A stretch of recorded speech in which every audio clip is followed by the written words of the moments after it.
वो मैडम हमने पुलिस प्रशासन के माध्यम से भी और नहीं, आप हर काम में राजनीति कर रहे हैं। आप लोग हर काम में राजनीति कर रहे हैं। कुछ लोग जब कह देते हैं तो आप रोक देते हैं। हम लोग कुछ कहते हैं, कहीं पे आप काम रोकते हैं? नहीं मैडम। तो जब आपका काम करने का आपका वो है, आपको ऑर्डर है, तो आप काम कीजिए। किसी के कहने से आप क्यों रोक रहे हैं?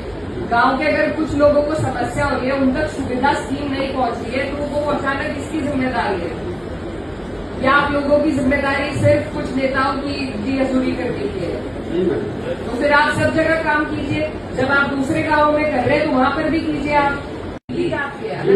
नहीं, दूसरे गांव में अगर कोई ट्रेन हम नहीं कराना चाहते तो आप रोक देंगे काम? तो आपने वहां पर इतने लंबे समय से क्यों रोके रखा था? जब एक योजना देश के स्तर पर बनी है कि ये काम होना ही होना है, वरना कराना तो ये काम कोई भी नहीं चाहता था, क्योंकि पूरा आपने किया ही किया कहीं नहीं। तो आप सिर्फ एक गांव में आपने उनसे पूछ के रोक क्यों दिया काम? रुका हुआ था, 1 महीने पहले आपने शुरू किया है। पूरे ब्लॉक का अगर आप जायजा लेंगे तो पूरे ब्लॉक में काम एक प्रगति पर था, लेकिन सिर्फ वो गांव ऐसा था जो किस वजह से मैं आपसे जानकारी अभी चाहती हूँ इस मीटिंग में, क्यों रुका हुआ था वो गाँव?